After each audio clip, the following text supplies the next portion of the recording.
नमस्कार दोस्तों, मैं गोविंद प्रसाद केवट, जिला उपाध्यक्ष वीआईपी पार्टी कैमूर बिहार से।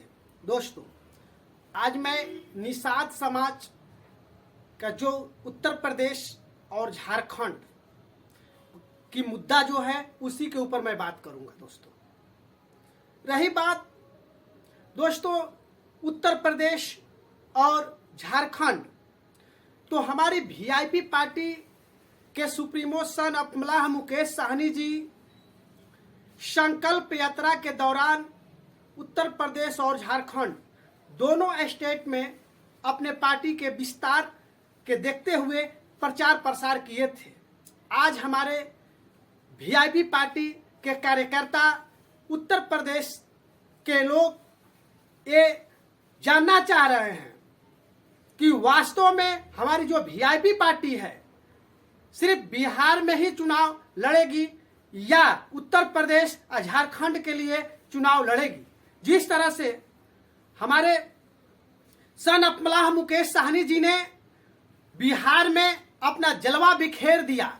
आप लोगों ने यूट्यूब के माध्यम से देखा होगा कि जिस तरह से तेजस्वी प्रसाद यादव के साथ हमारे सन ऑफ मलाह मुकेश साहनी जी पूरे बिहार में अपना जो जलवा होता है, जो बिखेरने का काम जो किए हैं और जो समाज को एकत्रित करने का काम किए हैं, आज बिहार वास्तव में निषाद समाज का जो एक गढ़ है यह एक झंडे के तले आ गया है। दोस्तों, मगर रही बात दोस्तों, मेन मुद्दा मेरा है यही कि उत्तर प्रदेश के लोग हमेशा टच में हैं, हमेशा कंफर्म कर रहे हैं, फोन कर रहे हैं, सूचना जानना चाह रहे हैं कि उत्तर प्रदेश में वीआईपी पार्टी का क्या होगा। उत्तर प्रदेश में वीआईपी पार्टी चुनाव लड़ेगी या नहीं लड़ेगी। दूसरी बात रही, उत्तर प्रदेश के निषाद समाज के लोगों के द्वारा यह मांग है कि जिस तरह से इंडिया गठबंधन हमारे आदरणीय लालू प्रसाद यादव जी ने जिस तरह से बिहार में वीआईपी पार्टी को सीट दिया और अपने इंडिया गठबंधन में सम्मिलित किए, उसी तरह से उत्तर प्रदेश के लोग भी जानना चाह रहा है, निषाद समाज के लोग ये जानना चाह रहे हैं कि वास्तव में जो राहुल गांधी जी हमारे आदरणीय जो कांग्रेस पार्टी के इंडिया गठबंधन के प्रमुख हमारे राहुल गांधी जी उत्तर प्रदेश में वीआईपी पार्टी को सीट देते हैं या नहीं देते हैं।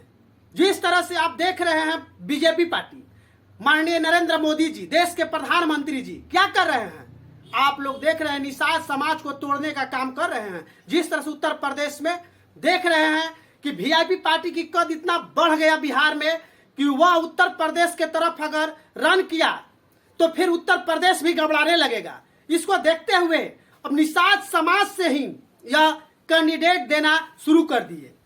इसी को देखते हुए हमारे उत्तर प्रदेश के हमारे निषाद समाज के लोग ये चाह रहे हैं कि हमारा जो वीआईपी पार्टी का जो उत्तर प्रदेश में जनाधार बढ़े और जनाधार जो है उस हिसाब से उत्तर प्रदेश में लगभग कम से कम उत्तर प्रदेश में वीआईपी पार्टी को 2 से 3 लोकसभा की सीट मिलनी चाहिए।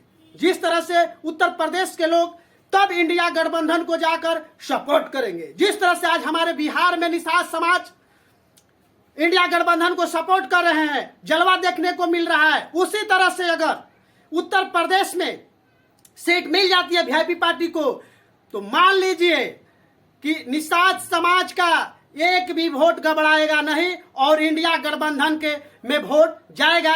और इंडिया गठबंधन को जब वोट निषाद समाज का मिलेगा तब जाकर इंडिया गठबंधन उत्तर प्रदेश में इंडिया गठबंधन को टक्कर दे सकती है।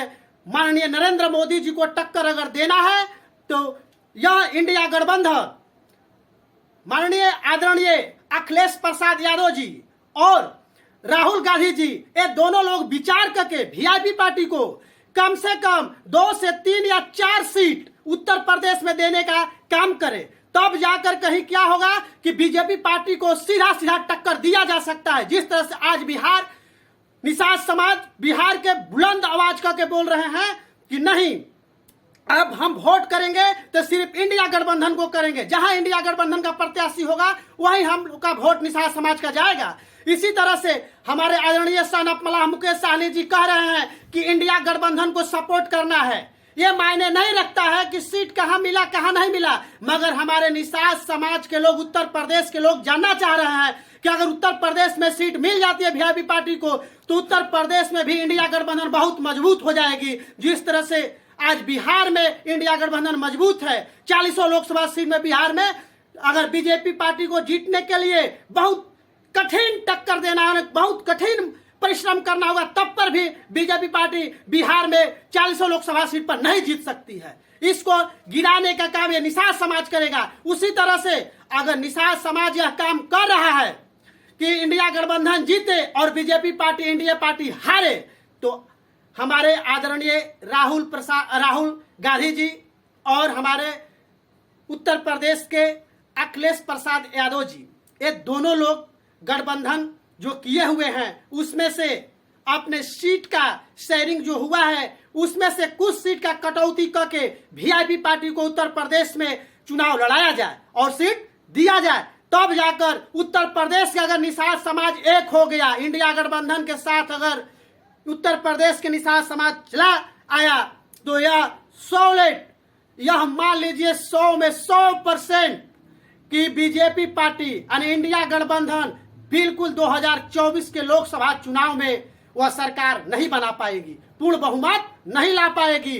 जब तक यह काम अगर नहीं करते हैं तब तक वहां के निषाद समाज, जहां पर निषाद समाज से कैंडिडेट आ रहे हैं, जिस पार्टी से आ रहे हैं उसके पीछे भागना शुरू कर दे रहे हैं। यही कारण है कि सनप मल्लाह मुकेश सहनी जी ने जो कठिन परिश्रम किया था, संकल्पित करवाए थे, वह संकल्प जो है, संकल्प के साथ साथ अगर उनको सीट मिल जाता है उत्तर प्रदेश में, आज उत्तर प्रदेश में बीजेपी पार्टी यानी इंडिया गठबंधन बिल्कुल बुरी तरह से हार जाएगी। मगर ऐसा अगर नहीं होता है तो मान लीजिए कि अभी भी उत्तर प्रदेश में हमारे निषाद समाज का कोई भी मुद्दा नहीं है। अगर निषाद समाज किसके साथ जाएगा? वीआईपी पार्टी को टिकट ही नहीं मिलेगा तो किसके साथ जाएगा? फिर डॉक्टर संजय निषाद जी बचे। डॉक्टर संजय निषाद जी का अगर साथ चले गए निषाद समाज तो इंडिया गठबंधन को निश्चित है कि हारना पड़ेगा उत्तर प्रदेश में। इसलिए हमारे निषाद समाज का जो अधिकार है, जिस तरह से बिहार में अधिकार मिला उस तरह से उत्तर प्रदेश में भी अधिकार मिलना चाहिए। और उत्तर प्रदेश में अगर यह अधिकार मिलता है तो बिल्कुल यह मान लीजिए कि यह इंडिया गठबंधन पूर्ण बहुमत से पूरे भारत में 2024 में अपनी सरकार बनाएगी और राहुल गांधी जी देश के प्रधानमंत्री बनेंगे। जब राहुल गांधी देश के प्रधानमंत्री बनेंगे तब निषाद समाज को आरक्षण लागू करेंगे। मगर आरक्षण लागू करेंगे तब, कब? जब कि हमारे वीआईपी पार्टी के कार्यकर्ता उत्तर प्रदेश, बिहार, झारखंड, भारत के तमाम राज्य के जितने निषाद समाज है वह वोट देने को इंडिया गठबंधन का काम करेंगे, तब करेंगे। मगर उसमें भी कुछ मुद्दा है। जिस तरह से अगर देखा जाए तो हमारे, आप देख रहे हैं ना कि बिहार में जिस तरह से सनप मल्लाह मुकेश सहनी जी और तेजस्वी प्रसाद यादव जी जिस तरह से भाषण कर रहे हैं, जिस तरह से प्रचार प्रसार कर रहे हैं, उसको देखते हुए बीजेपी पार्टी में खलबली मच गई है। सिर्फ उनको यही नजर आ रहा है कि अगर निषाद का वोट तोड़ दिया जाए तो फिर सरकार बन जाएगा। मगर ऐसा नहीं करना है मेरे निषाद समाज के लोग, कभी नहीं। हम लोग को एकजुट, एक झंडे के नीचे रहना है। जो वीआईपी पार्टी की तरफ से जो इशारा होगा उसी के हिसाब से चलना है। फिर भी हमारे निषाद समाज के लोग चल रहे हैं हमारे सनप मल्लाह मुकेश सहनी जी के कहने के अनुसार। लेकिन चूंकि सबसे पहले जो उत्तर प्रदेश और झारखंड की बात है तो इसमें इंडिया गठबंधन के द्वारा, राहुल गांधी जी के द्वारा और अखिलेश प्रसाद के यादव जी के द्वारा कम से कम 2 से 3 सीट या 4 सीट उत्तर प्रदेश में वीआईपी पार्टी को देना होगा, तब जाकर कहीं उत्तर प्रदेश में इंडिया गठबंधन और इंडिया गठबंधन को टक्कर मजबूत तरीके से दे सकती है। नहीं तो आप 2019 का लोकसभा चुनाव देख चुके हैं, 19 का लोकसभा चुनाव देख चुके हैं क्या असर हुआ था। फिर कहीं वही नया असर होने का हो जाए, ऐसा मैं इसलिए कह रहा हूं कि बराबर उत्तर प्रदेश के लोग जितना संकल्प यात्रा हुआ था, उस संकल्प यात्रा के दौरान जितना निषाद समाज ने हाथ में गंगा जल लेकर संकल्प किया था, इसी विश्वास के साथ किया था कि शायद वीआईपी पार्टी उत्तर प्रदेश में आएगी और उसको सीट मिलेगा और गठबंधन होगा और हम लोग वीआईपी पार्टी के झंडे के तले रहकर उस गठबंधन को जिताने का काम करेंगे दोस्तों। मगर ऐसा अभी उत्तर प्रदेश में नहीं हुआ, न झारखंड में हुआ। झारखंड के लोग भी यह बात उठा रहे हैं आवाज कि वीआईपी पार्टी को, निषाद समाज के लोग जो झारखंड राज्य में रहने वाले स्टेट में, वो लोग आवाज उठा रहे हैं कि निषाद समाज की तरफ से, वीआईपी पार्टी के तरफ से कम एक सीट झारखंड में दिया जाए। इंडिया गठबंधन के तरफ से एक सीट वीआईपी पार्टी को दिया जाए ताकि वहां पर वीआईपी पार्टी के कार्यकर्ता अपने निषाद समाज को समझा सके कि नहीं, इंडिया गठबंधन को वोट देना है और राहुल गांधी जी को देश का प्रधानमंत्री बनाना है। तब निषाद समाज का जाकर जो अधिकार है, आरक्षण की बात है, निषाद आरक्षण की, तो वही निषाद आरक्षण दे सकते हैं। नहीं तो जब तक बीजेपी पार्टी रहेगी दोस्तों, कभी भी हम लोग को आरक्षण नहीं मिलेगा, क्योंकि यह आरक्षण विरोधी पार्टी है। जिस तरह से आप लोगों ने देखा होगा, यही हमारे सन ऑफ मलाह मुकेश सहनी जी एक और तेजस्वी प्रसाद यादव जी जब प्रचार प्रसार से जा रहे थे, तो अभी 8 अप्रैल की बात था। 8 अप्रैल को ये लोग लंच में मछली खा रहे थे। इसको लेकर बड़ा मुद्दा बना दिया कि हम सनातन धर्म के लोग हैं। अरे आप सनातन धर्म के लोग हैं तो क्या निषाद समाज सनातन धर्म का नहीं है? अरे 9 अप्रैल को कहीं जाकर नवरात्रि हुआ तो 8 अप्रैल को खाने में क्या दिक्कत है?